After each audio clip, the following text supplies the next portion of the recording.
যে মাজার আমরা একটু তার নাম হইল যে আলহাজ শাহ আব্দুল মতিন সাফরানের পাশেই মাজারটা। ওনার মেইন নামটা হচ্ছে আলহাজ শাহ আব্দুল মতিন খদ্রিশ্বরফে কন্যা শাহ। আর ওনার এখানে মানুষ কেউ আসলেই মানে কেউ খালি মুখে যায় না ইনশাল্লাহ। তবরুক খানি বুঝছেন চা পান আর এরপরে লঙ্গরও ইনশাল্লাহ আছে মোটামুটি চলের আল্লাহ সালাইরা চলর দোয়ায়।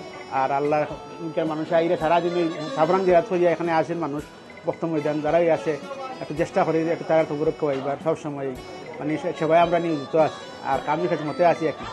আমার নাম হলো মোহাম্মদ আনসার মিয়া। আমি বর্তমান দায়িত্বে আছি। তাইনোর বাড়ি হলো রামগঞ্জ ডিস্ট্রিক্ট জগন্নাথপুর গ্রাম বুধওয়াইল গ্রাম বুঝছেন নি জগন্নাথপুর বুধওয়াইল গ্রাম হইল তাইনোর। আর তাইনোর ফিরে মুর্শিদ ইন্ডিয়াতে ক্যালকাটা ফিরে মুর্শিদের নাম হইল কাটাদেশিয়া রহমতুল্লাহ।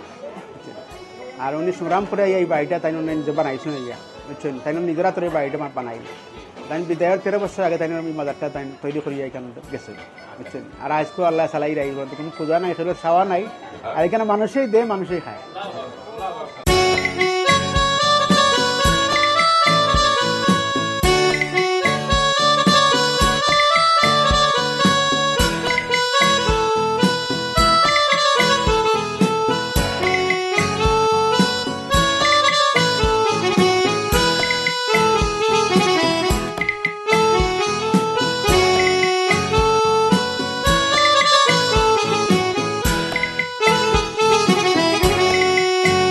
প্রিয় দর্শক, আমরা আজকে এই মুহূর্তে যেখানে দাঁড়িয়ে আছি যে মাজার শরীফের কদমের পাশে আমরা দাঁড়িয়ে আছি, উনি হচ্ছেন এক নামে ওনাকে সবাই চিনে হযরত কন্যা শাহ।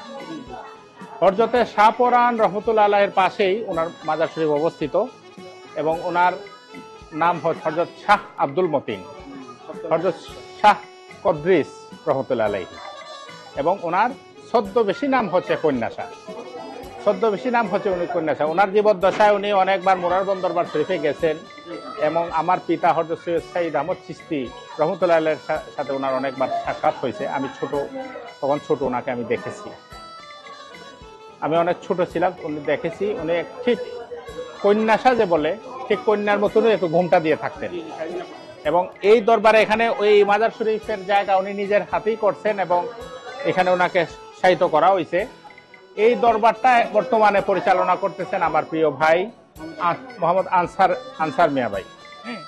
এই দরবারের যে উসুল, এই দরবারের যে খাসিয়ত হচ্ছে এখানে দেশ বিদেশ থেকে শাহপরান বাবার জিয়ারতের উদ্দেশ্যে বাংলাদেশের আনাচে কানাচে থেকে যারাই আসেন এখানের খাবার দাবারের যে ব্যবস্থাটা, লঙ্গরের ব্যবস্থাটা এই দরবার থেকে করা হয়। আমার আনসার ভাই এতে অনেক সহযোগিতা করেন।